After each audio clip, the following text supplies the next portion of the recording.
76세 박영숙. 새벽 3시가 넘어서도 그녀는 잠을 이루지 못했다.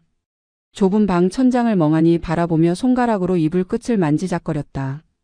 고관절이 또 욱신거렸다. 진통제를 먹어도 소용없는 통증. 3년 전 첫 수술 이후로 제대로 걷지 못하게 된 몸뚱이는 이제 완전히 망가져가고 있었다. 의사는 말했다. 재수술이 필요하다고. 인공관절을 다시 넣어야 한다고. 그렇지 않으면 평생 휠체어 신세를 면치 못할 거라고. 영숙은 침대 옆 서랍을 열어 통장을 꺼냈다. 낡은 파란색 통장. 표지가 너덜너덜해질 정도로 자주 들여다본 그 통장에는 1,513만 원이 찍혀 있었다. 남편 돌아가시고 7년. 장례 비용으로 2천만 원이 순식간에 날아갔고 그 뒤로 암투병하던 남편 병원비 정리하느라 또 800만 원이 사라졌다. 평생 모아온 돈이 그렇게 줄어들었다. 이제 남은 건 이것뿐. 수술비는 의료보험으로 어느 정도 처리되겠지만 문제는 그 이후였다. 간병비, 재활치료비, 물리치료비, 약가. 최소 3개월은 누군가의 도움 없이는 살 수 없는 몸이 될 것이다. 영숙은 계산기를 두드렸다. 간병인을 하루 10만 원으로 잡으면 한 달에 300만 원. 석 달이면 900만 원. 재활치료는 회당 5만 원씩 주 3번이면 한 달에 60만 원. 약값과 검사비, 교통비까지 합치면 최소 1,500만 원은 있어야 버틸 수 있다. 딱 맞아떨어지는 금액. 영숙은 한숨을 쉬며 통장을 다시 서랍에 넣었다. 남은 돈이 단 한 푼도 없다는 불안감이 가슴을 짓눌렀다. 창밖으로 새벽 첫차 소리가 들렸다. 영숙은 무릎을 감싸 안으며 몸을 웅크렸다. 65세 남편을 보냈을 때도 이렇게 막막하지는 않았다. 그땐 적어도 건강한 몸이 있었으니까. 청소 일이라도 나갈 수 있었으니까. 하지만 지금은 다르다. 제대로 걷지도 못하는 이 몸으로 무슨 일을 할 수 있겠는가. 자식들한테 손을 벌려야 하나. 큰아들 민호는 그나마 형편이 나은 편이지만 며느리 지연의 눈치가 보였다. 둘째 딸 혜진은 맞벌이로 간신히 월세 내고 사는 형편.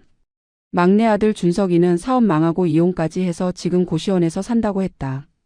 영숙은 베개에 얼굴을 묻었다. 아무도 내 편이 없구나. 이 나이에 이렇게 혼자 수술대에 오르게 될 줄은 몰랐다. 병원에서 받은 수술 동의서를 다시 펼쳤다. 보호자 서명란이 비어 있었다. 자식이 셋이나 있는데 누가 와줄까? 민호는 회사 일로 바쁘다고 했고 혜진은 아이 학원 보내야 한다며 시간 내기 어렵다고 했다. 준석이는 연락조차 제대로 안 된다. 결국 혼자 병원에 가서 혼자 수술받고 혼자 회복해야 하는 건가? 70 넘은 노인이 이렇게 외롭게 살아야 하는 건가?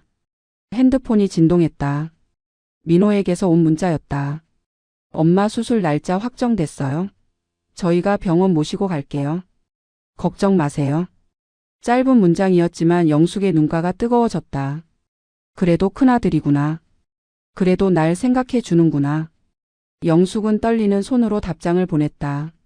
고맙다. 다음 주 화요일 오전 8시야. 민호의 답장은 빨랐다. 알겠어요, 엄마. 제가 다 챙겨요. 안심하세요. 영숙은 핸드폰을 가슴에 안았다. 그제야 조금 마음이 놓였다. 수술만 잘 되면 된다. 석 달만 버티면 된다. 통장에 있는 돈으로 어떻게든 해낼 수 있을 것이다. 그리고 몸이 회복되면 다시 일을 찾아봐야지. 아파트 경비 자리라도 알아봐야지. 70 넘어서도 일할 수 있는 곳이 어딘가는 있을 것이다. 영숙은 그렇게 스스로를 다독이며 간신히 잠에 빠져들었다. 하지만 그녀는 몰랐다. 자신이 믿고 있는 그 통장의 돈이 며칠 뒤면 완전히 사라져버릴 거라는 사실을. 수술 전날 저녁 영숙의 낡은 투룸 빌라에 큰아들 민호와 며느리 지연이 찾아왔다. 40대 중반의 민호는 중견기업 과장으로 일하며 강남의 작은 아파트에서 산다. 대학생 아들 하나에 고등학생 딸 하나. 겉으로 보기엔 평범한 중산층 가정이었다. 하지만 실상은 달랐다. 아들 재민이가 미국 유학을 고집하면서 집안 재정은 파탄 직전이었다. 사교육비만 한 달에 200만 원이 넘어갔고 유학 준비 비용으로 이미 5천만 원 가까이 날렸다. 거기에 딸 수진이까지 특목고 준비로 학원비가 100만 원씩 들어갔다. 지연은 40 초반의 날씬한 체구의 명품 핸드백을 들고 들어왔다. 그녀의 얼굴엔 피곤함이 역력했다. 요즘 재민이 유학 문제로 잠을 제대로 못 잔다는 게 표정에 다 드러났다. 영숙은 반갑게 두 사람을 맞이했다. 차를 내오려 하자 지연이 손을 저었다. 괜찮다고 오래 있을 거 아니니까 그냥 앉아만 있으라고 했다. 민호가 먼저 입을 열었다. 어머니 내일 수술이잖아요. 저희가 아침 일찍 모시러 올게요. 병원비 걱정은 하지 마세요. 영숙은 고개를 저었다. 아니야, 보험 처리되니까 괜찮다. 너희가 시간 내준 것만으로도 고맙다고 했다. 하지만 민호는 계속 말을 이었다. 수술 후에 간병인도 필요하잖아요. 저희가 다 알아볼게요. 어머니는 그냥 푹 쉬기만 하세요. 지연이 거들었다. 맞아요, 어머니. 요즘 간병인들 구하기 진짜 힘든데 제가 아는 사람 통해서 괜찮은 분 소개받을게요. 걱정 마세요. 영숙은 감격해서 두 사람의 손을 잡았다. 고맙다는 말을 연신 반복했다. 역시 큰아들이구나. 장남은 다르구나. 이렇게 챙겨주다니. 눈물이 핑 돌았다. 저녁을 함께 먹자는 영숙의 제안을 민호 부부는 정중히 거절했다. 바빠서 그러니 어머니는 내일 준비나 잘 하라고 했다. 영숙은 아쉬워하면서도 이해한다는 표정을 지었다. 젊은 사람들이 얼마나 바쁘겠는가. 시간 내서 이렇게 와준 것만으로도 감사한 일이었다. 그런데 화장실에 다녀온 사이 지연이 영숙의 안방으로 슬쩍 들어갔다. 침대 옆 서랍이 열려 있었다. 그 안에 통장과 도장 그리고 신분증이 들어있는 게 보였다. 지연은 재빨리 핸드폰을 꺼내 통장 계좌번호를 사진으로 찍었다. 그리고 신분증도 찍었다. 도장까지 손에 쥐었다. 잠깐 망설이다가 그걸 자기 가방에 슬쩍 넣었다. 심장이 두근거렸지만 표정은 태연했다. 영숙이 화장실에서 나왔다. 지연은 이미 거실에 나와 있었다. 민호는 핸드폰을 보고 있었다. 영숙은 현관까지 두 사람을 배웅하며 또 한 번 고맙다는 인사를 했다. 내일 8시까지 오겠다는 민호의 말에 영숙은 몇 번이고 고개를 끄덕였다. 문이 닫히고 계단을 내려가는 민호 부부. 민호가 지연에게 물었다. 도장 챙겼어? 지연이 가방을 톡톡 두드렸다. 당연하지. 신분증 사진도 찍었어. 민호는 한숨을 쉬었다. 이게 맞는 건가 싶긴 한데. 지연이 남편의 팔을 쳤다. 뭘 망설여. 재민이 유학 가는 거 포기할 거야? 지금 등록금 2천만 원 넣어야 하는데. 우리한테 그 돈 어디 있어? 어머니 통장엔 1,500만 원 있잖아. 그거 빌려 쓰는 거야. 나중에 갚으면 되지. 민호는 불안한 표정이었다. 그래도 어머니 간병비인데. 지연이 차갑게 말했다. 간병비는 나중에 우리가 다 해드리면 돼. 지금 재민이가 더 급하잖아. 이번에 미국 가는 거 놓치면 내년엔 또 얼마나 기다려야 하는데. 민호는 더 이상 말하지 않았다. 지연의 말이 틀린 건 아니었으니까. 재민이 유학은 그들 부부의 꿈이기도 했으니까. 차에 타며 지연이 다시 말했다. 어차피 어머니 수술하면 한동안 의식도 몽롱할 거고 태어나고 나서도 통장 확인할 정신 없을 거야. 그 사이에 우리가 쓰고 나중에 조금씩 채워 넣으면 되지 뭐. 민호는 시동을 걸며 고개를 끄덕였다. 그래, 나중에 채워 넣으면 되지.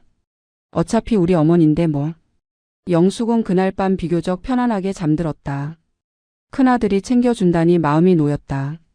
수술도 잘 될 것 같았다. 내일이면 새로운 인공관절을 넣고 석 달쯤 지나면 다시 걸을 수 있을 것이다. 그렇게 믿으며 영숙은 꿈나라로 빠져들었다. 하지만 그녀의 서랍 속 도장은 이미 사라진 뒤였다. 그리고 그 도장은 곧 그녀의 인생을 송두리째 흔들어 놓을 무기가 될 것이었다. 수술은 4시간이 걸렸다. 영숙이 마취해서 깨어났을 때는 이미 저녁 6시가 넘어 있었다. 회복실 천장에 하얀 조명이 눈을 찔렀다. 온몸이 무겁고 고관절 부위가 묵직하게 당겼다. 간호사가 다가와 의식이 돌아왔는지 확인했다. 영숙은 간신히 고개를 끄덕였다. 목이 말라 죽을 것 같았다. 병실로 옮겨진 영숙 옆에는 민호가 앉아 있었다. 아들의 얼굴을 보자 영숙은 안심이 됐다. 민호는 피곤한 얼굴로 어머니 손을 잡았다. 수술 잘 됐대요. 의사 선생님이 성공적이었다고 했어요. 영숙은 희미하게 웃었다. 고맙다고 내가 있어서 든든하다고 말하려 했지만 목소리가 나오지 않았다. 민호는 1시간쯤 있다가 일어섰다. 어머니, 저 회사 급한 일 있어서 먼저 가볼게요. 내일 다시 올게요. 영숙은 손을 흔들어 가라는 신호를 보냈다. 바쁜데 와준 것만으로도 고맙다고 생각했다. 민호가 나간 뒤 병실은 고요해졌다. 옆 침대의 할머니는 코를 골며 자고 있었다. 영숙은 천장을 바라보며 앞으로 석 달을 생각했다. 이제 시작이구나. 다음 날 아침 민호가 다시 왔다. 하지만 10분도 채 머물지 않고 또 회사에 가야 한다며 일어섰다. 어머니 간병인 알아보고 있어요. 조금만 기다려요. 영숙은 알겠다고 고개를 끄덕였다. 오후엔 지연이 잠깐 들렀다. 그녀는 비싼 과일 바구니를 들고 왔지만 제대로 앉지도 않고 서서 얘기만 하다 갔다. 요즘 애들 학원 스케줄 관리하느라 정신없다고 어머니 이해하시죠? 라며 황급히 병실을 빠져나갔다. 사흘째 되는 날 영숙은 간병인이 필요하다는 걸 절실히 느꼈다. 혼자서는 화장실도 갈 수 없었다. 간호사들에게 도움을 청해야 했는데 그들도 바빴다. 영숙은 민호에게 전화를 걸었다. 간병인 언제 오냐고 물었다. 민호는 잠깐 침묵하더니 대답했다. 어머니 간병인 비용이 생각보다 너무 비싸요. 하루에 15만 원이래요. 한 달이면 450만 원이에요. 차라리 제가 시간 내서 병원 올게요. 영숙은 놀랐다. 15만 원? 자기가 알아본 곳은 10만 원이었는데 아들이 제대로 알아본 게 맞나 싶었다. 하지만 말하지 않았다.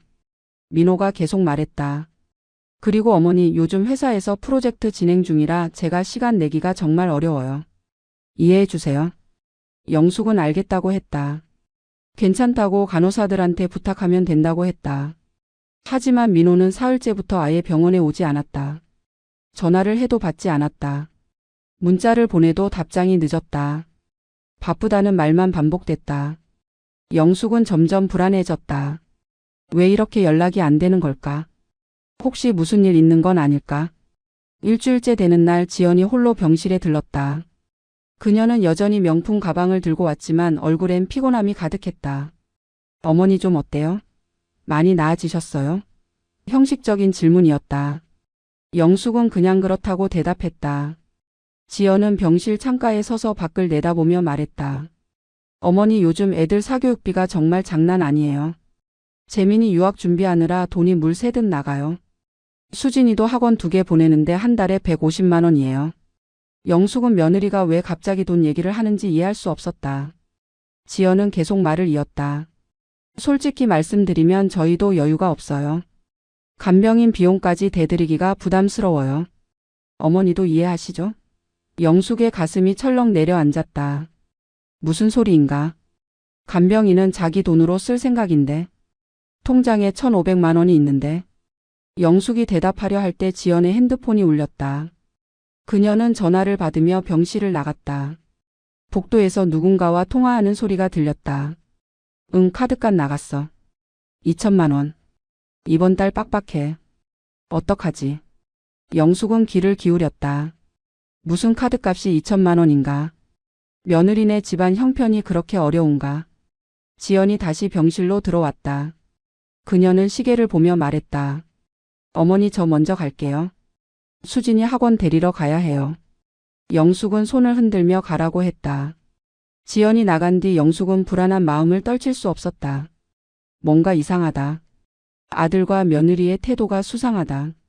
왜 간병인을 제대로 알아봐 주지 않는 걸까? 왜 자꾸 돈 얘기를 하는 걸까? 다음 날 영숙은 혼자 힘으로 화장실을 다녀오다 넘어질 뻔했다. 간호사가 달려와 부축했다. 보호자는 어디 계세요? 이러시면 안 되는데요. 영숙은 아들이 바빠서 못 온다고 둘러댔다. 간호사는 한숨을 쉬며 고개를 저었다. 어르신 간병인이라도 쓰셔야 해요. 혼자 계시기엔 너무 위험해요. 영숙은 알겠다고 대답했다. 하지만 어떻게 간병인을 구하나? 누구한테 부탁하나? 민호는 연락이 안 되고 혜진이는 회사 때문에 시간을 낼 수 없다. 결국 영숙은 병원 사회복지사를 통해 간병인을 알아보기로 했다. 하루 10만 원짜리 간병인. 한 달이면 300만 원. 통장에 있는 돈으로 5달은 버틸 수 있을 것이다. 그렇게 결정하고 영숙은 조금 마음이 놓였다. 내일 퇴원하면 집으로 가서 통장을 확인하고 간병인 비용을 정리해야지. 그렇게 생각하며 영숙은 잠에 들었다. 하지만 그녀는 몰랐다. 자신의 통장에서 이미 거액의 돈이 빠져나갔다는 것을. 그리고 그 돈을 쓴 사람이 바로 자신이 믿었던 큰아들 부부라는 것을. 퇴원날 아침 영숙은 간신히 옷을 갈아입었다. 고관절이 여전히 뻐근했지만 목발을 짚고 걸을 수는 있었다. 의사는 최소 2달은 재활 치료를 받아야 한다고 당부했다. 일주일에 3번씩 병원에 와서 물리치료를 받으라고 했다. 영숙은 고개를 끄덕이며 처방전을 받았다. 민호가 차를 가지고 왔다. 그는 어머니를 부축해 차에 태우며 말했다. 집에 모셔다 드릴게요. 영숙은 고맙다고 했다. 차 안에서 민호는 계속 핸드폰만 보고 있었다. 무슨 급한 일이 있는지 문자가 계속 왔다. 영숙은 물었다. 회사 일이 많이 바쁘니? 민호는 고개만 끄덕였다. 네, 프로젝트 마감이 다음 주라서요. 집에 도착해 영숙은 천천히 계단을 올라갔다. 민호가 짐을 들어다 주고는 급하게 시계를 봤다. 어머니, 저 회사 가야 해요. 괜찮으시죠? 영숙은 괜찮다고 손을 흔들었다. 민호는 문을 닫고 급히 내려갔다. 영숙은 혼자 남겨진 집 안을 둘러봤다. 먼지가 쌓여 있었다. 일주일 넘게 비웠으니 당연했다. 영숙은 침대에 앉아 서랍을 열었다. 통장을 꺼내려는데 없었다. 분명 여기 넣어뒀는데. 다른 서랍을 뒤졌다. 옷장도 열어봤다. 책상 위도 뒤적였다. 통장이 없었다. 신분증도 없었다. 도장도 없었다. 영숙의 심장이 두근거리기 시작했다. 이게 무슨 일이지? 한참을 뒤진 끝에 영숙은 침대 밑에서 오래된 가방을 발견했다. 그 안에 통장이 들어 있었다. 아, 여기 있었구나. 영숙은 안도의 한숨을 쉬며 통장을 펼쳤다. 그런데 이상했다. 통장에 적힌 잔액이 이상했다. 27만 3천 원. 뭔가 잘못됐다. 영숙은 눈을 비비고 다시 봤다. 여전히 27만 3천 원이었다. 손이 떨리기 시작했다. 1,500만 원이 어디 갔지? 잘못 본 거겠지. 영숙은 안경을 쓰고 다시 확인했다. 숫자는 변하지 않았다. 27만 3천 원. 나머지 1,470만 원은 어디로 간 거지? 영숙은 통장을 떨어뜨릴 뻔했다. 급하게 핸드폰을 집어들었다. 민호에게 전화를 걸었다. 신호음이 길게 울렸다. 받지 않았다. 다시 걸었다. 또 받지 않았다. 영숙은 문자를 보냈다. 민호야, 급해 전화 좀 받아라. 답장이 없었다. 영숙은 목발을 짚고 일어섰다. 은행에 가봐야 한다. 분명 뭔가 잘못된 거다. 통장 정리가 잘못됐거나 은행 실수일 거다. 집에서 은행까지는 걸어서 10분 거리였지만 영숙에겐 30분이 걸렸다. 목발을 짚고 천천히 걸어가는 동안 온몸에서 식은땀이 났다. 고관절이 욱신거렸지만 참았다. 은행 문을 열고 들어가 번호표를 뽑았다. 68번. 현재 42번. 한참을 기다려야 했다. 의자에 앉아 기다리는 동안 영숙의 머릿속은 복잡했다. 도대체 무슨 일이 벌어진 걸까? 누가 내 돈을 가져간 걸까? 혹시 사기를 당한 건가? 요즘 보이스피싱이라는 게 많다던데. 하지만 영숙은 그런 전화를 받은 적이 없었다. 은행에서 전화 온 적도 없었다. 68번이 불렸다. 영숙은 창구로 걸어가 직원에게 통장을 내밀었다. 저기요, 제 통장 잔액이 이상해요. 분명 1,500만 원 넘게 있었는데 27만 원밖에 안 남았어요. 직원은 통장을 받아 컴퓨터를 두드렸다. 잠시만요, 확인해 드릴게요. 직원의 얼굴이 심각해졌다. 어르신, 최근 2달 사이에 출금 내역이 여러 건 있으시네요. 영숙은 몸을 앞으로 기울였다. 무슨 출금이요? 나는 돈 뺀 적 없는데요. 직원은 화면을 돌려 보여주었다. 여기 보시면 9월 15일 500만 원, 9월 23일 300만 원, 10월 5일 650만 원 이렇게 나갔습니다. 영숙은 눈앞이 캄캄해졌다. 그게 무슨 소리인가? 나는 그런 돈 뺀 적 없어요. 직원이 설명했다. 카드 결제 대금 자동 이체로 빠져나갔습니다. 어르신 명의의 카드로 결제된 금액들이에요. 영숙은 고개를 저었다. 나는 카드 같은 거 안 써요. 체크카드 하나만 있는데 그것도 거의 안 써요. 직원은 다시 화면을 확인했다. 여기 보시면 신용카드가 새로 발급됐네요. 8월 20일자로요. 그 카드로 결제하신 금액들이 어르신 계좌에서 자동 빠져나간 겁니다. 영숙은 정신이 아득해졌다. 나는 신용카드 발급받은 적 없어요. 누가 내 이름으로 카드를 만든 거예요? 직원은 난처한 표정을 지었다. 그건 저희가 확인하기 어렵습니다. 어르신 신분증과 도장으로 발급된 카드니까요. 혹시 가족분 중에 카드 쓰신 분 없으세요? 영숙의 머릿속이 하얘졌다. 가족, 신분증, 도장, 수술 전날 밤, 민호 부부가 왔던 그날 밤. 영숙은 몸이 휘청거렸다. 직원이 놀라며 어르신 괜찮으세요? 라고 물었지만 영숙은 대답할 수 없었다. 그럴 리 없다. 내 아들이 그럴 리 없다.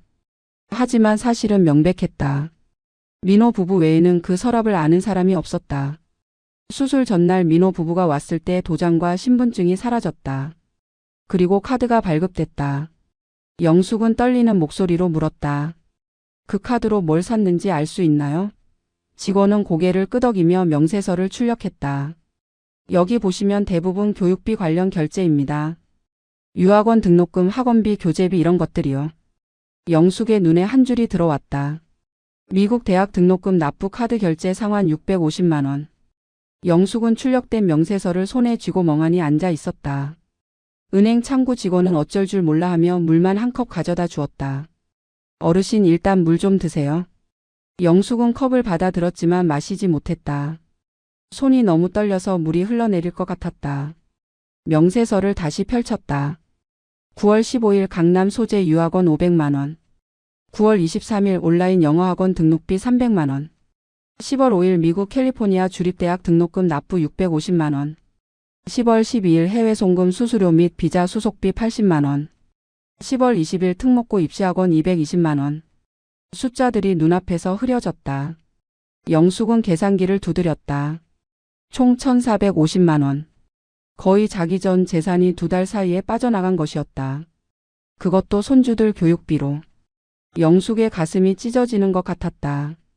내가 평생 모은 돈이, 암투병하던 남편 간병하며 모은 돈이, 새벽부터 밤까지 청소일하며 모은 돈이 이렇게 사라진 거였다. 직원이 조심스럽게 물었다. 어르신, 이 카드 사용 정지시킬까요? 영숙은 고개를 끄덕였다. 그래요. 당장 정지시켜주세요. 그리고 누가 이 카드 발급받았는지 확인할 수 있나요? 직원은 다시 컴퓨터를 확인했다. 카드 발급 신청서를 보니까 박민호 씨 명의로 가족카드 신청이 들어왔네요. 어르신의 자녀분이신가요? 영숙은 입술을 깨물었다. 피가 날 것 같았다. 네, 제 큰아들입니다. 직원은 난처한 표정으로 말했다. 가족 간 금전 문제는 저희 은행에서 개입하기 어렵습니다. 경찰에 신고하시거나 가족끼리 해결하셔야 할 것 같습니다. 영숙은 고개를 저었다. 아니에요. 괜찮아요. 제가 알아서 할게요. 은행을 나서는 영숙의 발걸음은 비틀거렸다. 목발을 짚고 걷는데 다리에 힘이 하나도 없었다. 고관절 수술 부위가 찢어질 것처럼 아팠다. 하지만 그 통증보다 가슴이 더 아팠다. 내 아들이 날 배신했다. 며느리가 내 돈을 훔쳐갔다. 손주 교육비를 위해 70 넘은 노인의 간병비를 가져간 것이다. 집으로 돌아가는 길에 영숙은 버스 정류장 벤치에 주저앉았다. 숨이 제대로 쉬어지지 않았다. 가슴이 답답하고 머리가 지끈거렸다. 지나가는 사람들이 쳐다봤지만 영숙은 신경 쓸 여유가 없었다. 명세서를 다시 펼쳐 들여다봤다. 미국 대학 등록금. 손주 재민이가 유학을 간다는 건 알고 있었다. 민호 부부가 몇 년 전부터 준비한다고 했었다. 하지만 설마 내 돈으로 그걸 해결하려고 했을 줄은 몰랐다. 핸드폰을 꺼내 민호에게 전화를 걸었다. 이번엔 받았다. 여보세요, 어머니. 뭐 급한 일 있으세요? 태연한 목소리였다. 영숙은 떨리는 목소리로 물었다. 민호야, 너 내 돈 썼니? 전화기 너머로 잠깐 침묵이 흘렀다. 민호가 대답했다. 무슨 말씀이세요? 영숙은 울컥하는 감정을 억누르며 말했다. 은행 갔다 왔다. 내 통장에서 1,500만 원 빠진 거 다 봤어. 민호는 한참 말이 없었다. 그러더니 한숨을 쉬며 말했다. 어머니, 그게 설명하려고 했는데요. 영숙은 소리쳤다. 설명? 무슨 설명? 내 허락도 없이 내 돈 가져간 게 설명이 되니? 민호의 목소리가 약간 떨렸다. 어머니, 목소리 좀 낮추세요. 지금 회사인데. 주변 사람들이 다 쳐다봐요. 영숙은 주변을 의식하지 않고 계속 말했다. 내가 카드 만들었지? 내 도장이랑 신분증 가져가서. 그걸로 재민이 유학비 낸 거지? 민호는 잠깐 침묵하더니 인정했다. 네, 죄송해요. 하지만 어머니 이건 빌린 거예요. 제가 나중에 다 갚을게요. 빌렸다고? 영숙은 기가 막혀 웃음이 나왔다. 주인 허락도 없이 가져간 게 빌린 거냐? 그게 도둑질이지. 민호의 목소리가 약간 높아졌다. 어머니 도둑질이라니요? 저 어머니 아들이에요. 가족끼리 그 정도는 융통성 있게 해야죠. 재민이 유학 가는 거 어머니도 아시잖아요. 이번이 마지막 기회였어요. 영숙은 핸드폰을 쥔 손에 힘이 들어갔다. 그래서 내 간병비를 가져간 거냐? 나는 지금 재활치료 받아야 하는데 돈이 없어. 27만 원으로 어떻게 석 달을 버티냐? 민호는 잠깐 망설이더니 말했다. 어머니 간병비는 제가 나중에 드릴게요. 지금은 좀 어려워요. 회사에서 보너스 나오면 바로 드릴게요. 나중에? 영숙은 목소리가 떨렸다. 나중이 언제냐? 나는 지금 당장 필요하다. 내일부터 재활치료 들어가야 한다고. 민호는 한숨을 쉬었다. 어머니 그럼 일단 기초 재활만 받으세요. 비싼 치료는 조금 미루시고. 제가 다음 달에 돈 마련해서 드릴게요. 영숙은 더 이상 말할 수 없었다. 목이 메었다. 민호가 계속 말했다. 어머니 저도 어렵습니다. 재민이 유학비만 해도 1년에 5천만 원이에요. 수진이 학원비도 만만치 않고요. 지연이는 요즘 스트레스로 약 먹고 있어요. 저희도 힘들어요. 영숙은 전화를 끊어버렸다. 더 이상 들을 수 없었다. 손주들이 힘들다고? 며느리가 스트레스 받는다고? 그래서 70 넘은 노인의 생계비를 가져가도 되는 건가? 영숙은 핸드폰을 가슴에 안고 울었다. 버스 정류장 벤치에서 한참을 울었다. 지나가는 사람들이 무슨 일이냐고 물었지만 영숙은 대답하지 않았다. 그저 계속 울었다. 해가 기울 무렵 영숙은 겨우 집으로 돌아왔다. 문을 열고 들어가 침대에 쓰러졌다. 온몸이 무너져 내리는 것 같았다. 고관절이 비명을 지르듯 아팠다. 하지만 그 통증도 마음의 아픔에 비하면 아무것도 아니었다. 내가 뭘 잘못했나? 자식 키우고 손주 예뻐한 게 잘못인가? 평생 성실하게 살아온 게 잘못인가? 영숙은 천장을 바라보며 눈물을 흘렸다. 통장에 남은 27만 원. 이 돈으로 재활치료는커녕 한 달 생활비도 안 된다. 집세는 어떻게 내나? 약값은 어떻게 하나? 밥은 먹고 살아야 하는데. 영숙은 핸드폰을 들어 둘째 딸 혜진에게 전화를 걸었다. 더 이상 혼자 감당할 수 없었다. 누군가에게 이 사실을 말해야 했다. 혜진이라면 들어줄 것이다. 혜진이라면 내 편이 되어줄 것이다. 혜진은 전화를 받자마자 뭔가 심상치 않다는 걸 알아챘다. 어머니 목소리가 떨리고 있었다. 혜진은 당장 회사 조퇴를 하고 어머니 집으로 달려갔다. 30대 후반의 혜진은 작은 중소기업에서 격리로 일하며 남편과 맞벌이로 두 아이를 키우고 있었다. 월세 40만 원짜리 투룸 빌라에서 빠듯하게 살았다. 그녀에게도 여유는 없었지만 어머니가 이렇게 다급하게 부른 적은 처음이었다. 문을 열고 들어간 혜진은 침대에 누워있는 어머니를 보고 놀랐다. 얼굴이 새하얗게 질려 있었다. 옆에는 은행 명세서가 구겨진 채로 놓여 있었다. 혜진은 어머니 옆에 앉으며 물었다. 엄마 무슨 일이야? 왜 이래? 영숙은 명세서를 혜진에게 건넸다. 이거 봐라. 오빠가 내 돈 다 가져갔어. 혜진은 명세서를 펼쳐 들었다. 한 줄 한 줄 읽어 내려가던 그녀의 얼굴이 점점 굳어갔다. 유학원 500만 원. 대학 등록금 650만 원. 학원비 220만 원. 혜진의 손이 떨리기 시작했다. 이게 뭐야? 오빠가 엄마 돈으로 재민이 유학비 낸 거야? 영숙은 고개를 끄덕이며 울먹였다. 내 허락도 없이 카드 만들어서 다 써버렸어. 이제 통장에 27만 원밖에 안 남았어. 혜진은 분노가 치밀어 올랐다. 당장 민호에게 전화를 걸었다. 오빠 지금 어디야? 집이야? 민호는 퇴근해서 집에 있다고 했다. 혜진은 소리쳤다. 움직이지 마. 내가 지금 간다. 전화를 끊고 혜진은 어머니에게 말했다.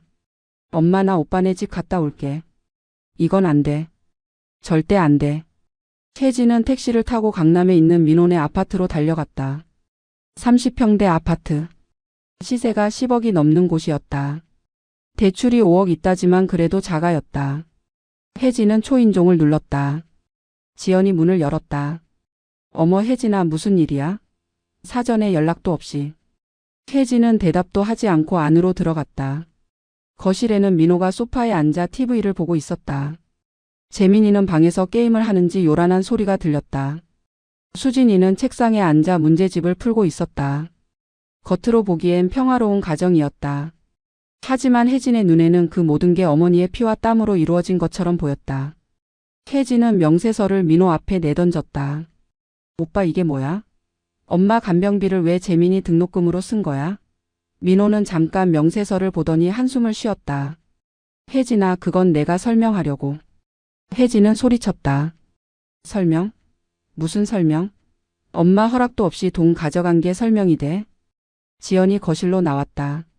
그녀는 여전히 명품 가디건을 걸치고 있었다. 혜진아 목소리 좀 낮춰. 애들 놀란다. 혜진은 지연을 쳐다봤다. 형수 이게 말이 돼요? 엄마가 지금 재활치료 받아야 하는데 돈이 없어요. 통장에 27만 원밖에 안 남았다고요. 지연은 태연하게 대답했다. 혜진아 우리도 사정이 있어. 재민이 유학하잖아. 이번이 마지막 기회야. 내년에 가면 나이도 많아지고 입학도 어려워져. 지금 아니면 안 돼. 혜진은 기가 막혀 웃음이 나왔다. 그래서 엄마 돈 가져간 게 정당화돼요? 형수는 지금 무슨 말을 하는 거예요? 민호가 끼어들었다. 혜진아 가족끼리 좀 융통성 있게 해야지. 어머니는 어차피 병원에서 잘 지내셨잖아. 간병비도 생각보다 안 들었고. 혜진은 오빠를 똑바로 쳐다봤다. 오빠 정신 차려. 엄마가 간병인도 못 쓰고 혼자 고생한 거 몰라? 화장실도 혼자 못 가서 넘어질 뻔했다고. 그걸 어떻게 잘 지냈다고 말할 수 있어? 지연이 팔짱을 끼며 말했다. 혜진아 그건 일시적인 거잖아. 지금은 퇴원했고 집에서 쉬면 되는 거고. 재활치료는 나중에 해도 되잖아. 하지만 재민이 유학은 지금 아니면 안 되는 거야. 시기를 놓치면 끝이라고. 혜진은 주먹을 불끈 쥐었다. 형수 지금 진심으로 그런 말 하는 거예요? 엄마 재활치료가 덜 급하다고요? 민호가 일어서며 말했다. 혜진아 너무 흥분하지 마. 나도 어머니한테 미안해. 하지만 우리도 상황이 어려웠어. 재민이 유학비만 1년에 5천만 원이야. 집 대출 이자만 한 달에 150만 원이고. 수진이 학원비도 150만 원씩 나가고. 우리 월급으로는 안 돼. 혜진은 소리쳤다. 그럼 유학을 포기하면 되잖아. 왜 엄마 돈을 쓰는데?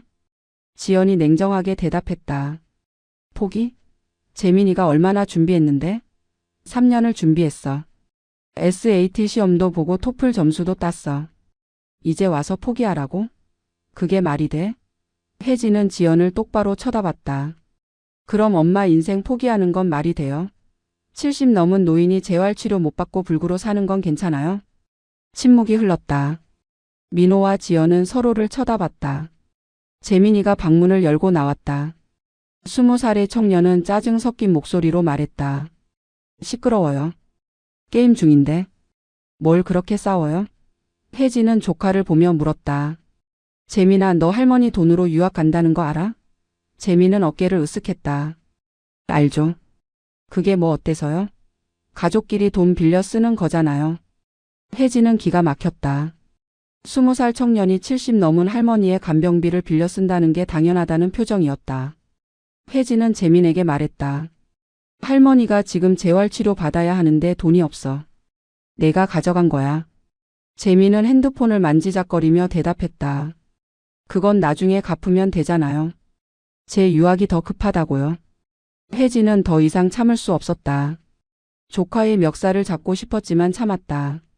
대신 민호와 지연을 향해 말했다. 오빠 형수 지금 당장 그 돈 엄마한테 돌려드려요.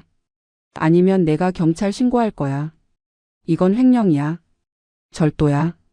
민호가 황급히 말했다. 경찰 신고? 혜진아 우리 가족인데 그렇게까지 해야 해?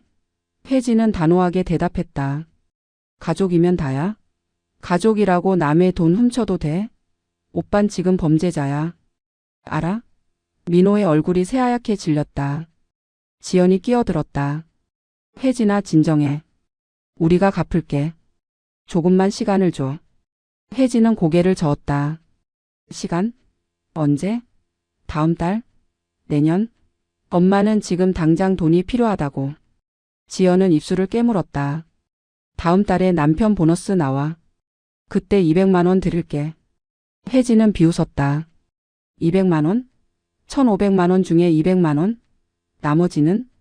민호가 머리를 쥐어뜯었다. 혜진아, 우리한테 지금 그 돈이 없어. 진짜 없다고. 다 재민이 유학비로 들어갔어. 혜진은 소리쳤다. 그럼 유학 취소해. 재민이 미국 안 가면 돼. 재민이가 끼어들었다. 뭐? 제가 왜 안 가요? 정 가기로 했어요. 할머니도 나중에 이해하실 거예요. 혜진은 조카를 노려봤다. 너 지금 뭐라고 한 거야? 재민은 당당했다. 저도 제 인생 있어요. 할머니 재활치료는 나중에 해도 되지만 제 유학은 지금 아니면 안 돼요. 혜진은 손이 떨렸다. 이 집안 사람들이 정신이 나간 건지 아니면 자기가 이상한 건지 알 수 없었다. 지연이 다시 말했다. 혜진아, 솔직히 말할게. 어머니는 이제 70이야. 앞으로 살 날도 얼마 안 남았어. 하지만 재민이는 이제 20살이야. 앞으로 60년을 살아야 하는 애야. 누가 더 투자 가치가 있는지 생각해봐. 혜진은 귀를 의심했다. 형수가 방금 뭐라고 한 거지? 투자 가치? 엄마를 투자 대상으로 보는 거야? 민호가 아내를 말렸다. 여보, 그런 식으로 말하면 안 돼. 하지만 지연은 계속했다. 사실이잖아. 어머니 재활치료 해봐야 얼마나 더 거르시겠어. 재민이는 미국 가서 좋은 직장 잡으면 나중에 할머니 요양원 비용도 다 낼 수 있어. 지금은 투자라고 생각하면 돼. 혜진은 더 이상 들을 수 없었다. 나가겠다고 선언하며 현관으로 향했다. 민호가 뒤따라왔다. 혜진아, 이해해줘. 우리도 어쩔 수 없었어. 혜진은 돌아서서 오빠를 쳐다봤다. 오빠, 난 오빠를 더 이상 형제로 안 볼 거야. 오늘부터 남이야. 엄마한테 그 돈 갚을 때까지 내 앞에 나타나지 마. 문을 박차고 나온 혜진은 계단에서 주저앉았다. 눈물이 터져 나왔다. 어떻게 저럴 수 있지? 어떻게 자기 어머니한테 저럴 수 있어?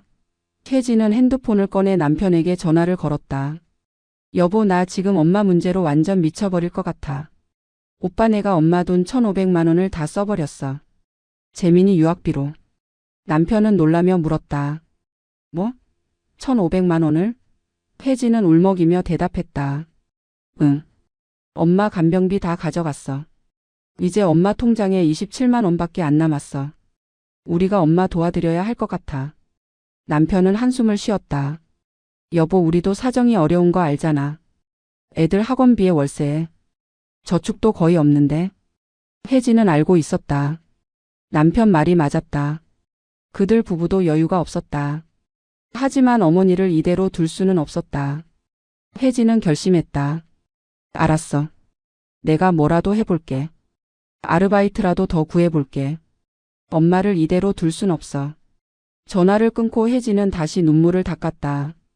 어머니한테 돌아가서 뭐라고 말해야 하나.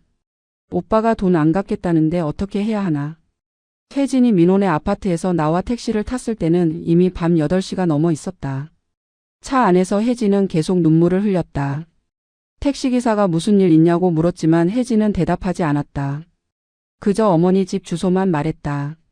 창밖으로 흐르는 강남의 화려한 불빛들이 비웃는 것 같았다. 저 아파트들 안에 사는 사람들은 다 행복할까?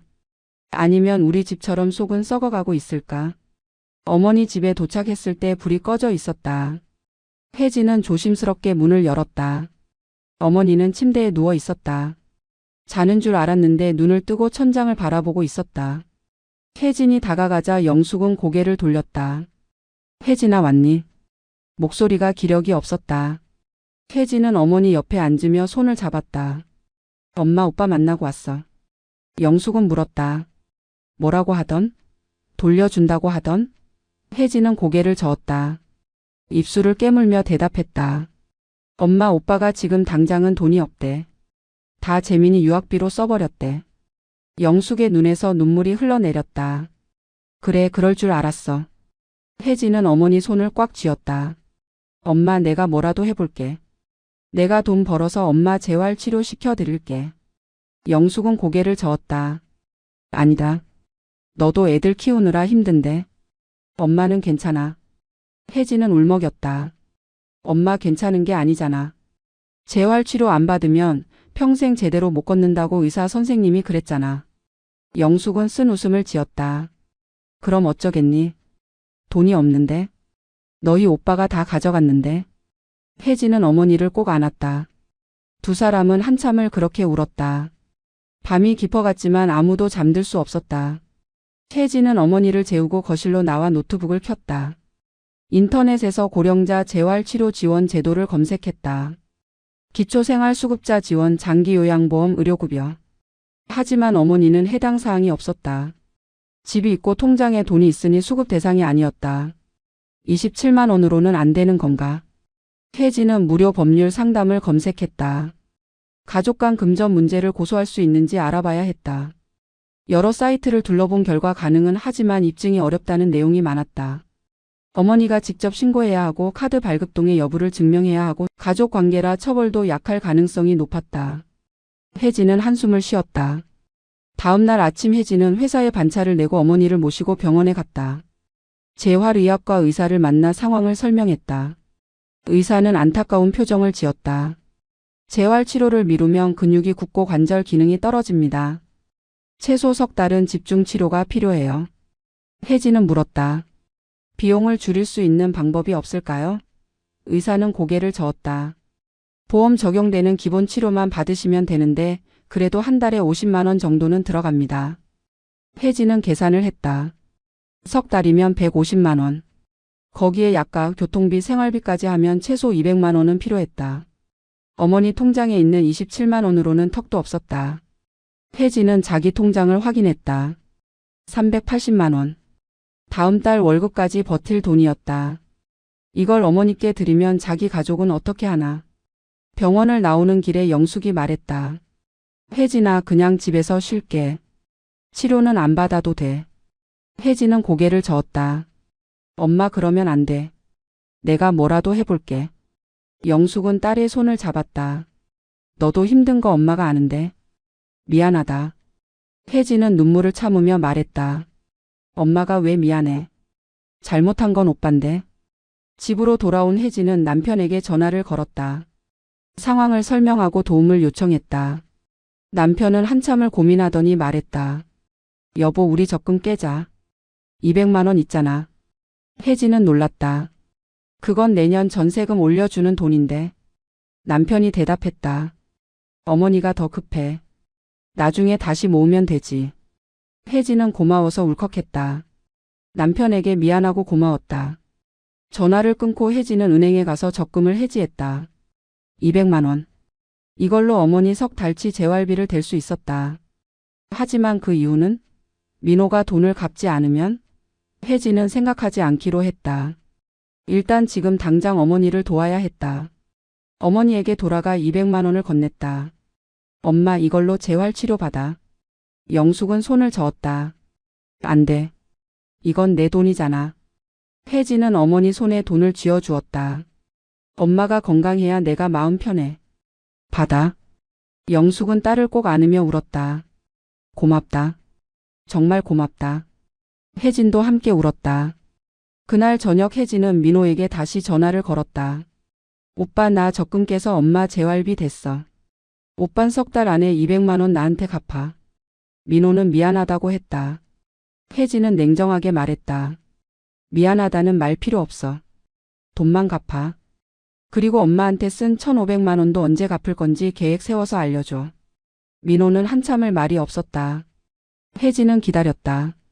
민호가 드디어 입을 열었다. 혜진아, 솔직히 말할게. 나 지금 빚이 너무 많아. 집 대출 5억에 카드 빚이 3천만 원이야. 재민이 유학비도 계속 나가고. 어머니한테 갚을 돈이 정말 없어. 혜진은 소리쳤다. 그럼 처음부터 왜 가져간 거야? 없으면 쓰지를 말았어야지. 민호가 대답했다. 나도 몰랐어. 재민이 유학비가 이렇게 많이 들 줄. 지연이가 너무 고집을 부려서. 나도 어쩔 수 없었어. 혜진은 기가 막혔다. 오빠 그건 핑계야.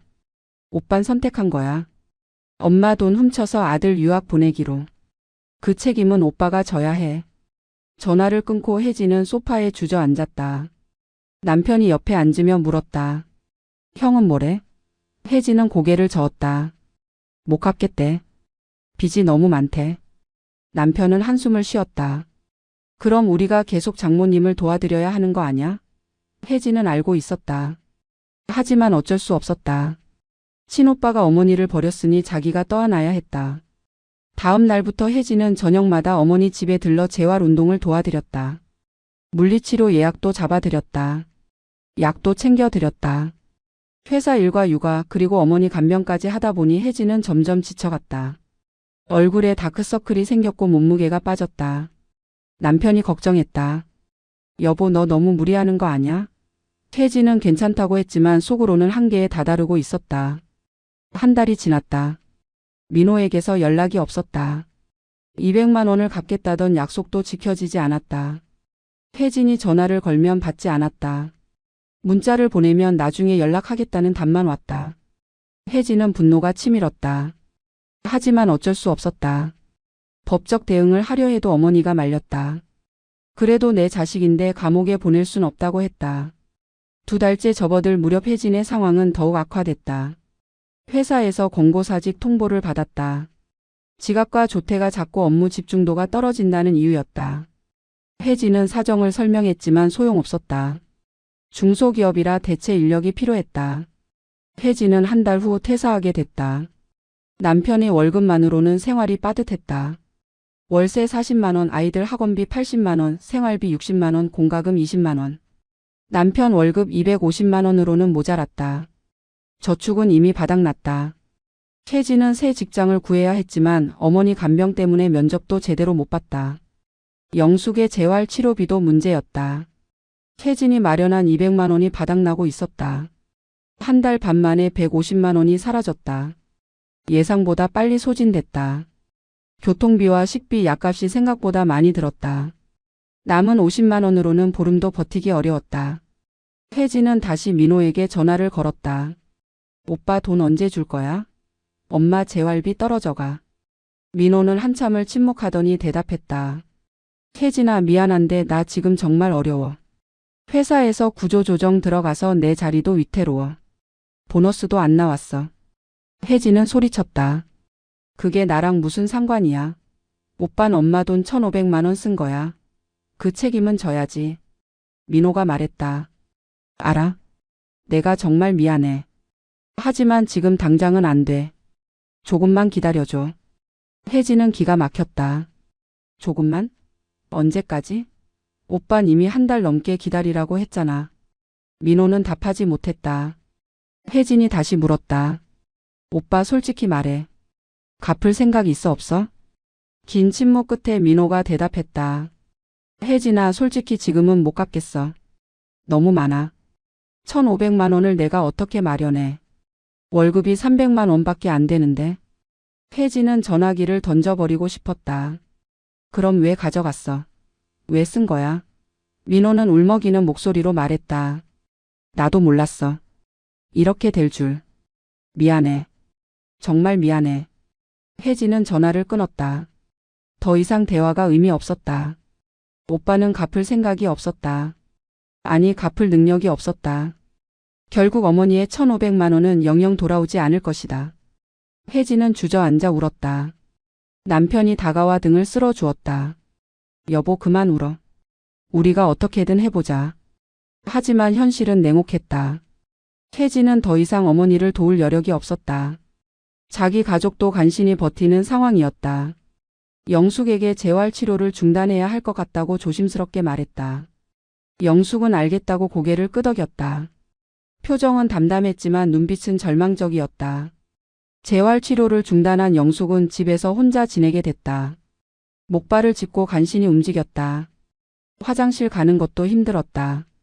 밥을 해먹는 것도 버거웠다. 혜진이 이틀에 한 번씩 반찬을 해다 주었지만 충분하지 않았다. 영숙은 점점 야위어 갔다. 어느 날 밤 영숙은 화장실을 가다가 넘어졌다. 고관절이 찢어지는 듯 아팠다. 바닥에 쓰러진 채로 한참을 누워 있었다. 일어날 수가 없었다. 핸드폰은 침대 위에 있었다. 손이 닿지 않았다. 영숙은 바닥을 기며 침대 쪽으로 움직였다. 10분이 걸려 겨우 핸드폰을 잡았다. 혜진에게 전화를 걸었다. 혜진아, 엄마 넘어졌어. 일어날 수가 없어. 혜진은 놀라며 당장 가겠다고 했다. 30분 후 혜진이 달려왔다. 어머니는 여전히 바닥에 누워 있었다. 혜진은 어머니를 부축해 침대에 눕혔다. 영숙의 얼굴은 창백했고 이마에는 식은땀이 맺혀 있었다.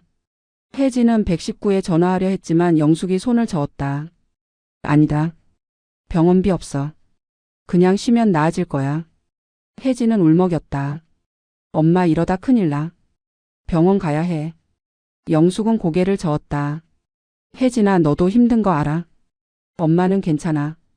그냥 여기 있을게. 혜진은 어머니를 안고 울었다. 두 사람은 한참을 그렇게 있었다. 혜진은 결심했다. 엄마, 내가 일자리 구할게.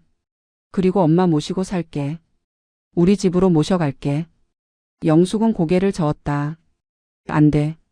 너희도 좁은데 어떡해. 혜진은 단호하게 말했다. 괜찮아. 애들이 한 방 쓰면 돼. 엄마는 작은 방 쓰시고. 다음 날 혜진은 남편을 설득했다. 여보, 엄마 모시고 살자. 내가 일 구해서 돈 벌게. 남편은 고민했다. 우리 집이 투룸인데 가능할까? 혜진은 고개를 끄덕였다. 애들 한 방 쓰게 하고 엄마는 작은 방 들이자. 나랑 당신은 거실에서 자고. 남편은 한숨을 쉬었다. 알았어. 장모님이 더 중요해. 영숙을 모셔오는 날 민호에게 연락했다. 오빠, 엄마 우리 집으로 모셔갈 거야. 오빤 신경 쓰지 마. 민호는 한참을 말이 없었다. 미안하다는 말만 반복했다. 혜진은 차갑게 대답했다. 미안하다는 말 이제 그만해. 오빠한테 더 이상 기대 안 해. 전화를 끊었다. 영숙은 딸네 집으로 이사했다. 좁은 방에 침대 하나만 들어갔다. 짐도 거의 가져오지 못했다. 혜진은 어머니가 편하게 지낼 수 있도록 최선을 다했다. 하지만 현실은 녹록하지 않았다. 두 아이가 한 방에서 자게 되자 매일 싸웠다. 10살 딸과 8살 아들은 좁은 공간에서 스트레스를 받았다. 혜진과 남편은 거실 소파를 펴서 잤다. 제대로 된 잠을 잘 수 없었다. 아침마다 몸이 찌뿌둥했다. 남편은 불평하지 않았지만 표정에 피로가 역력했다. 혜진은 미안했다. 하지만 어머니를 다른 곳에 둘 수 없었다. 민호는 연락조차 하지 않았다. 영숙은 밤마다 잠을 설쳤다. 손주들의 싸우는 소리가 들렸다. 사위가 거실에서 뒤척이는 소리가 들렸다. 딸이 새벽에 일어나 도시락 싸는 소리가 들렸다. 영숙은 자신 때문에 이 가족이 고통받는다는 걸 알았다. 가슴이 찢어졌다. 차라리 죽는 게 나을 것 같았다. 어느 날 아침 영숙은 혜진에게 말했다. 혜진아, 엄마 요양원 알아봐줘. 여기 있으면 너희만 힘들어. 혜진은 손을 저었다. 엄마, 무슨 소리야. 요양원비가 얼마인데. 그리고 엄마가 그런데 가면 내가 마음 아파. 영숙은 고개를 저었다. 엄마는 괜찮아. 국가에서 지원해주는 시설도 있다며. 혜진은 요양원을 알아봤다. 기초생활수급자가 아니면 한 달에 최소 100만 원이 들었다. 저렴한 곳은 환경이 열악했다. 노인 학대 사건이 일어난 곳도 있었다. 혜진은 도저히 어머니를 그런 곳에 보낼 수 없었다. 결국 집에서 모시기로 했다. 하지만 한계는 명확했다. 혜진이 일을 구하려 해도 어머니를 돌봐야 해서 제대로 된 직장을 구할 수 없었다. 단기 아르바이트만 전전했다. 한 달에 70만 원 정도 벌었다. 생활비에 보태기에도 부족했다. 저축은 바닥났고 빚이 생기기 시작했다. 남편의 스트레스도 극에 달했다. 어느 날 남편이 폭발했다. 여보, 이렇게는 못 살겠어. 나도 한계야. 회사에서 일하고 와서 거실 바닥에서 자는 게 사람 사는 게 아니야. 혜진은 울먹였다. 미안해. 내가 뭐라도 더 해볼게. 남편은 한숨을 쉬었다. 형한테 다시 연락해봐. 돈 줄 수 있는지. 혜진은 또 민호에게 전화를 걸었다. 받지 않았다. 문자를 보냈다. 오빠 제발 좀 받아. 답이 없었다. 혜진은 민호네 아파트로 찾아갔다. 초인종을 눌렀다. 아무도 나오지 않았다. 계속 눌렀다. 한참 후 지연이 문을 열었다. 얼굴이 상기돼 있었다. 혜진아, 왜 이래? 우리 바빠. 혜진은 안으로 들어가려 했지만 지연이 막았다. 지금 손님 와 있어. 나중에 와. 혜진은 소리쳤다. 손님이 뭐가 중요해? 오빠 나와. 민호가 현관으로 나왔다. 얼굴이 여유어 있었다. 혜진아, 지금 좀 곤란해. 혜진은 오빠를 노려봤다. 오빠, 엄마가 지금 우리 집에서 고생하고 계셔. 돈 좀 줘. 조금이라도. 민호는 고개를 저었다. 나도 없어. 진짜 한 푼도 없어. 회사에서 월급 삭감됐어. 혜진은 민호네 거실을 보았다. 새로 산 듯한 TV가 있었다. 명품 가방도 보였다. 혜진은 소리쳤다. 돈 없으면 저건 뭐야? 새 TV잖아. 명품 가방도 있고. 지연이 끼어들었다. 그건 할부로 산 거야. 재민이 미국 가기 전에 필요한 거였어. 혜진은 기가 막혀 웃음이 나왔다. 할부? 엄마 돈은 갚지도 않으면서 할부로 명품 사? 지연은 팔짱을 끼며 말했다. 혜진아, 우리도 살아야지. 맨날 어머니 돈 얘기만 하지 말고. 혜진은 더 이상 참을 수 없었다. 형수, 정신 차려. 그 돈 엄마 간병비야. 생존권이라고. 명품이랑 비교할 게 아니야. 지연은 비웃었다. 생존권? 너무 과장하는 거 아니야? 어머니 지금 내 집에 계시잖아. 밥도 먹고 자리도 있고. 우리보다 낫네. 혜진은 주먹을 불끈 쥐었다. 때리고 싶었다. 하지만 참았다. 대신 민호를 똑바로 쳐다봤다. 오빠, 나 더 이상 오빠 가족이라고 생각 안 해. 엄마 돈 갚을 때까지 연락하지 마. 민호는 아무 말도 하지 못했다. 혜진은 문을 박차고 나왔다. 집으로 돌아오는 길에 혜진은 계단에 주저앉았다. 기력이 하나도 없었다. 이렇게 살 수는 없다. 뭔가 방법을 찾아야 한다. 하지만 무슨 방법이 있을까? 민호는 갚을 생각이 없다. 법적 대응을 하려 해도 어머니가 반대한다. 결국 자기가 어머니를 평생 책임져야 하는 건가? 그날 밤 혜진은 남편과 진지하게 대화했다. 여보, 미안해. 내가 너무 무리한 것 같아. 엄마를 어떻게 해야 할지 모르겠어. 남편은 한참을 생각하더니 말했다. 여보, 우리 이사 가자.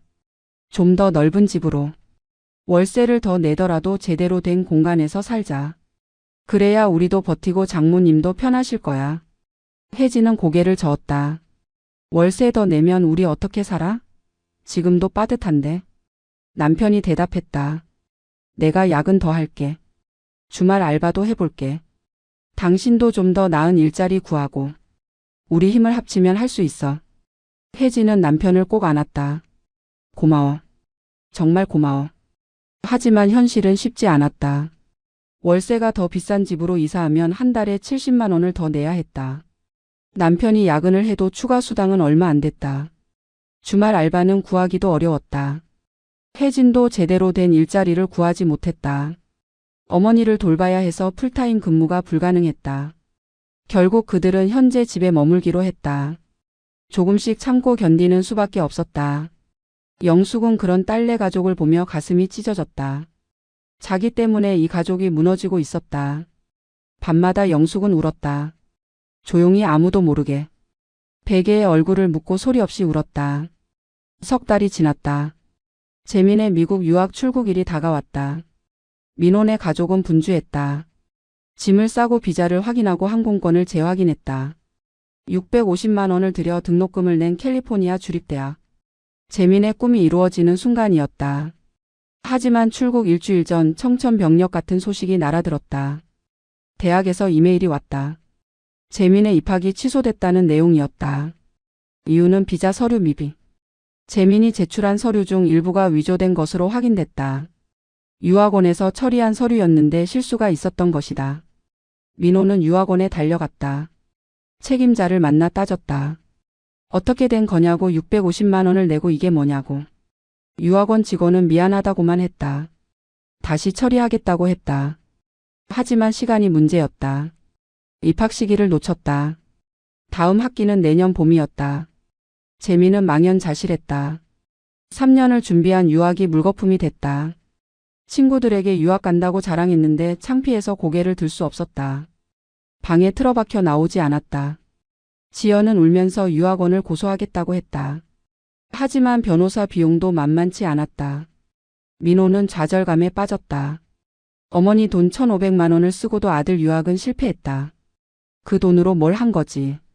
무슨 의미가 있었지? 민호는 매일 술을 마셨다. 회사 일도 제대로 하지 못했다. 상사에게 경고를 받았다. 이러다 정말 해고당할 것 같았다. 지연은 스트레스로 신경안정제를 먹기 시작했다. 재민의 유학 실패, 집안 재정 파탄, 시어머니 문제. 모든 게 한꺼번에 터졌다. 지연은 민호를 원망했다. 당신이 제대로 확인했어야지. 유학원을 제대로 알아봤어야지. 민호는 대답하지 못했다. 자기 잘못이었다. 어느 날 밤 민호는 어머니 생각이 났다. 문득 어머니가 보고 싶었다. 어머니는 지금 어떻게 지내고 계실까? 혜진 내 집에서 편하게 지내고 계실까? 민호는 핸드폰을 들었다. 혜진에게 전화를 걸었다. 혜진은 받지 않았다. 문자를 보냈다. 엄마 어떻게 지내시니? 답이 없었다. 다음 날 민호는 혜진 네 집으로 찾아갔다. 좁은 투룸 빌라. 계단을 올라가는데 가슴이 무거웠다. 초인종을 눌렀다. 혜진이 문을 열었다. 오빠? 왜 왔어? 표정이 차갑했다. 민호는 안으로 들어가려 했지만 혜진이 막았다. 들어오지 마. 볼 일만 말해. 민호는 떨리는 목소리로 물었다. 어머니 좀 뵈러 왔어. 어머니 계시니? 혜진은 고개를 저었다. 엄마 지금 병원이야. 검사 받으러 가셨어. 민호는 놀라며 물었다. 무슨 검사? 어디 아프셔? 혜진은 냉정하게 대답했다. 고관절이 다시 악화됐어. 재활치료 제대로 못 받아서. 의사가 재수술 필요하다고 했어. 민호의 얼굴이 창백해졌다.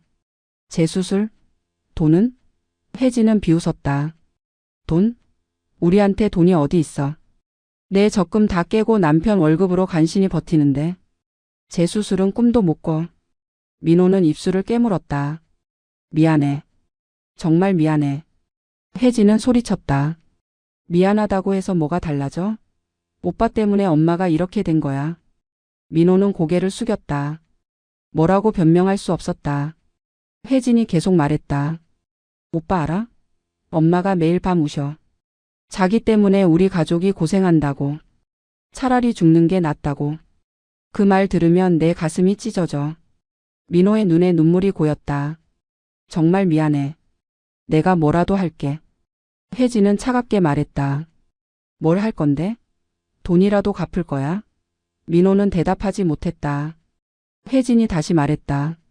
오빠 더 이상 오지 마. 엄마 보러 오는 것도 사양할게. 오빤 이미 엄마를 버렸어. 자격 없어. 민호는 한참을 서 있다가 고개를 숙이고 돌아섰다. 계단을 내려가는 민호의 발걸음은 무거웠다. 차에 타서도 한참을 멍하니 앉아 있었다. 무슨 짓을 한 거지? 어머니 간병비를 아들 유학비로 썼다. 그것도 실패한 유학비로. 결과적으로 어머니를 배신하고 돈만 날린 것이다. 민호는 핸들에 머리를 박으며 울었다. 집으로 돌아온 민호는 지연에게 말했다. 여보, 우리 어머니한테 돈 갚아야 해. 어떻게든 마련해야 해. 지연은 황당하다는 표정을 지었다. 무슨 돈으로? 우리 카드 빚도 갚기 힘든데. 민호가 말했다. 집을 팔자. 아파트 팔아서 대출 갚고 남은 돈으로 어머니한테 드리자. 지연은 소리쳤다. 미쳤어? 집을 팔아? 그럼 우린 어디 살아? 민호는 대답했다. 전세로 가면 돼. 작은 데로 가면 돼. 지연은 고개를 저었다. 절대 안 돼. 나 이 아파트 지키려고 얼마나 고생했는데. 친구들한테 강남 산다고 자랑했는데. 절대 못 팔아. 민호는 아내를 설득하려 했지만 소용없었다. 지연은 단호했다. 어머니 문제는 혜진이가 알아서 하는 거야. 우리는 우리 살 길 찾아야 해. 재민이 내년 유학도 준비해야 하고. 민호는 기가 막혔다. 여보, 재민이 유학은 실패했잖아. 지연이 대답했다. 그래서 내년에 다시 도전해야지. 포기할 순 없어. 민호는 더 이상 말하지 않았다. 아내와 싸워봐야 소용없었다. 하지만 마음은 편하지 않았다. 어머니 얼굴이 자꾸 떠올랐다. 70 넘은 노인이 딸네 좁은 집에서 고생하는 모습이. 재수술이 필요한데 돈이 없어 못하는 모습이. 민호는 밤마다 잠을 이루지 못했다. 어느 날 민호는 회사에서 퇴근 후 어머니가 계신 병원으로 찾아갔다. 혜진 몰래 간호사에게 박영숙 환자를 찾았다. 1층 정형외과 대기실에 계신다고 했다. 민호는 조심스럽게 다가갔다. 어머니는 휠체어에 앉아 순서를 기다리고 계셨다. 혼자였다. 어머니. 민호가 조심스럽게 불렀다. 영숙은 고개를 들었다. 아들을 보자 표정이 굳었다. 민호야. 왜 왔니? 민호는 어머니 앞에 무릎을 꿇었다. 어머니 정말 죄송합니다. 제가 큰 잘못을 했습니다. 영숙은 아들의 머리를 쓰다듬었다. 일어나라. 사람들이 본다.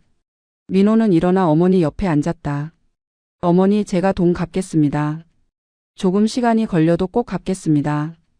영숙은 고개를 저었다. 됐다. 이제 그 얘기 하지 마라. 민호는 울먹였다. 어머니 재민이 유학도 실패했습니다. 제가 어머니 돈으로 아무것도 이루지 못했습니다. 정말 죄송합니다. 영숙은 한참을 아들을 바라봤다. 그리고 조용히 말했다. 민호야, 그게 바로 부모 마음을 아프게 하는 거래. 내가 돈을 가져간 것도 아프지만 더 아픈 건 내가 나를 사람으로 안 본 거야.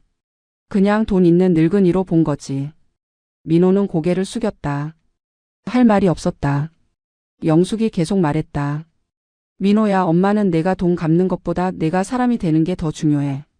내 아들한테도 똑같이 하지 마라. 늙으면 버려도 되는 존재로 가르치지 마라. 민호는 눈물을 흘렸다. 어머니 정말 죄송합니다. 영숙은 아들의 등을 두드렸다. 알았다. 이제 가거라. 혜진이 오기 전에. 민호는 일어섰다. 한 번 더 어머니를 돌아보고 병원을 나왔다. 주차장에서 한참을 울었다. 어머니의 말이 가슴에 박혔다. 사람으로 안 봤다고. 그 말이 맞았다. 민호는 어머니를 ATM 기계처럼 생각했다. 필요할 때 돈을 꺼내 쓸 수 있는 존재로. 집으로 돌아가는 길에 민호는 결심했다. 어떻게든 돈을 마련하겠다고. 집을 팔든 대출을 받든 무슨 수를 써서라도 어머니한테 갚겠다고. 그게 아들로서 할 수 있는 최소한이라고. 하지만 현실은 그리 호락호락하지 않았다. 민호의 결심은 곧 현실의 벽에 부딪히게 될 것이었다. 4개월째 영숙의 상태는 더욱 악화됐다. 고관절 통증이 심해져 진통제 없이는 하루도 버틸 수 없었다. 혜진은 어머니를 업고 병원을 오갔다. 남편도 주말마다 도왔다. 하지만 모두가 한계에 다다르고 있었다. 경제적으로도 정신적으로도 육체적으로도. 어느 날 밤 영숙은 중대한 결심을 했다. 더 이상 딸내 가족에게 짐이 될 수 없다고. 자기 인생은 자기가 책임져야 한다고. 영숙은 조용히 집을 나섰다. 목발을 짚고 천천히 계단을 내려갔다. 혜진 가족이 모두 잠든 새벽이었다. 영숙은 은행으로 향했다. 아침 9시 문이 열리자마자 들어갔다. 창구 직원에게 말했다. 내 통장 정리 좀 해주세요. 그리고 새 통장 하나 만들어 주세요. 혜진이 명의로요. 직원은 고개를 가웃했다. 딸분 명의로요? 본인 동의가 필요한데요.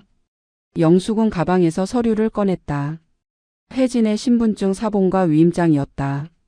혜진 몰래 준비한 것들이었다. 딸이 동의했어요. 이걸로 통장 만들어 주세요. 직원은 서류를 확인하고 처리해 주었다. 영숙의 통장에 남은 27만 원.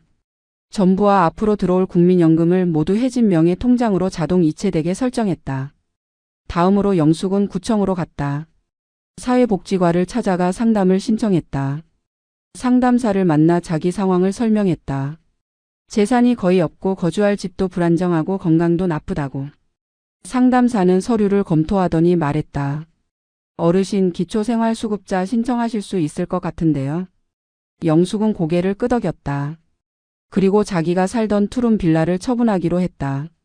전세 보증금 3천만 원이 돌아올 것이다.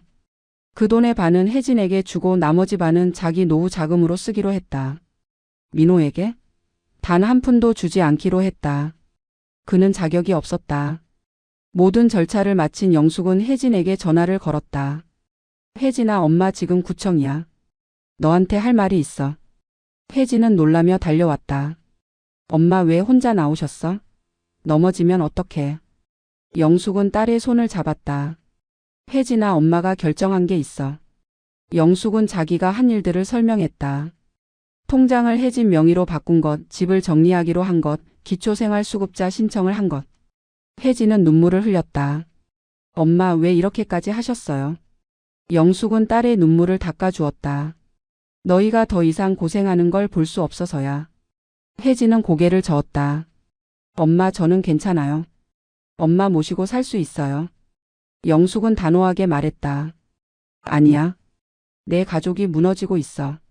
엄마가 계속 있으면 너희 가정이 파괴돼. 엄마는 그걸 원하지 않아. 혜진은 울먹였다. 그럼 엄마는 어떻게 하실 건데요? 영숙이 대답했다. 엄마는 국가 지원 받아서 작은 원룸으로 갈 거야. 거기서 혼자 살 거야. 국민연금이랑 기초생활수급비로 버틸 수 있어. 너희한테 더 이상 짐이 되지 않을 거야. 혜진은 손을 저었다. 안 돼요. 엄마 혼자 어떻게 사세요? 몸도 불편하신데. 영숙은 미소를 지었다. 엄마가 약한 것 같지? 하지만 엄마는 강해. 70년을 살아온 사람이야. 너희 아빠 없이도 살아남았어. 이번에도 살아남을 거야.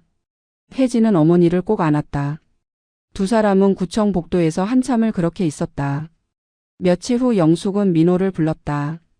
조용한 카페에서 만났다. 민호는 초췌한 얼굴로 나타났다. 어머니 부르셨어요? 영숙은 서류 봉투를 꺼내 민호 앞에 놓았다. 이게 뭐예요? 민호가 물었다. 영숙은 차갑게 대답했다. 상속 포기 각서야. 내가 사인해. 민호는 봉투를 열어 서류를 확인했다. 영숙의 모든 재산에 대한 상속권을 포기한다는 내용이었다. 민호는 당황했다. 어머니 이게 무슨... 영숙이 말을 끊었다.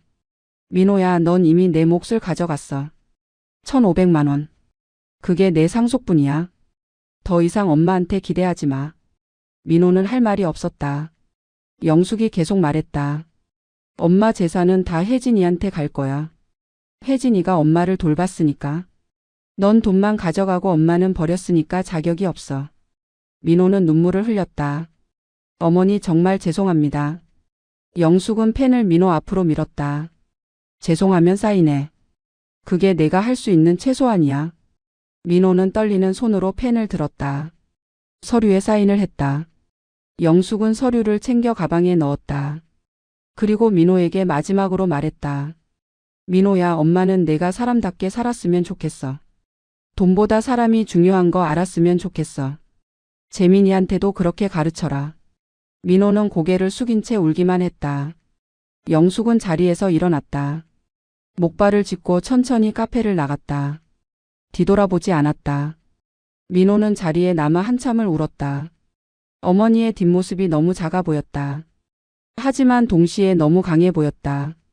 민호는 자기가 얼마나 큰 것을 잃었는지 그제야 깨달았다. 한 달 후 영숙은 작은 원룸으로 이사했다. 구청 근처 10평짜리 원룸. 월세는 20만 원. 기초생활수급비와 국민연금으로 충분히 낼 수 있는 금액이었다. 혜진이 짐을 옮기는 걸 도왔다. 남편과 아이들도 함께 왔다. 모두 힘을 합쳐 어머니의 새 보금자리를 꾸몄다. 영숙은 작지만 자기만의 공간이 생긴 게 좋았다. 더 이상 누구에게도 짐이 되지 않았다.